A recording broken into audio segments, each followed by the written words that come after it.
ya, karena sudah jelas itu menggunakan ijazah yang tidak tepat atau tidak pas. Apalagi nanti kalau kita lihat ijazah S1-nya juga yang katanya itu di MDIS ya, Management Development Institute of Singapore, tapi ternyata ijazahnya keluarnya dari University of Bradford. Nah, sekarang kita lihat penyetaraannya juga aneh. Tanggapan saya memang saya terus terang sepakat apa yang disampaikan oleh Pak Subhan ya selaku penggugat ijazah yang sekarang ada di Pengadilan Negeri Jakarta Pusat. Karena apa? Karena memang bermasalah.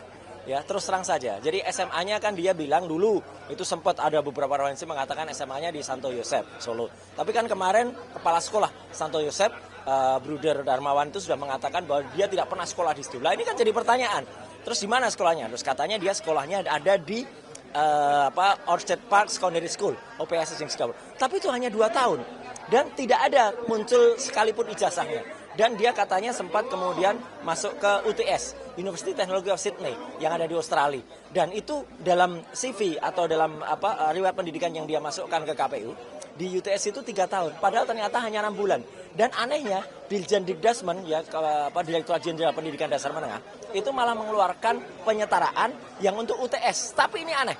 Sebuah universitas ya, jadi UTS kan University Technology of Sydney, meskipun itu program in-source, hanya program pathway atau program kayak matrikulasi, tapi kenapa ijazahnya disetarakan SMK, jadi turun.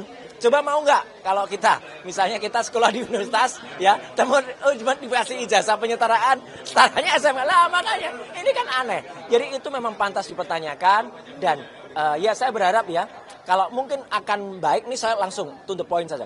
Kalau mungkin ingin semuanya juga mungkin lega dan kemudian itu terhormat, mundur ya, karena sudah jelas itu menggunakan ijazah yang tidak tepat atau tidak pas. Apalagi nanti kalau kita lihat ijazah S1-nya juga yang katanya itu di MDIS ya, Management Development Institute of Singapore, tapi ternyata ijazahnya keluarnya dari University of Bradford. Nah, sekarang kita lihat penyetaraannya juga aneh.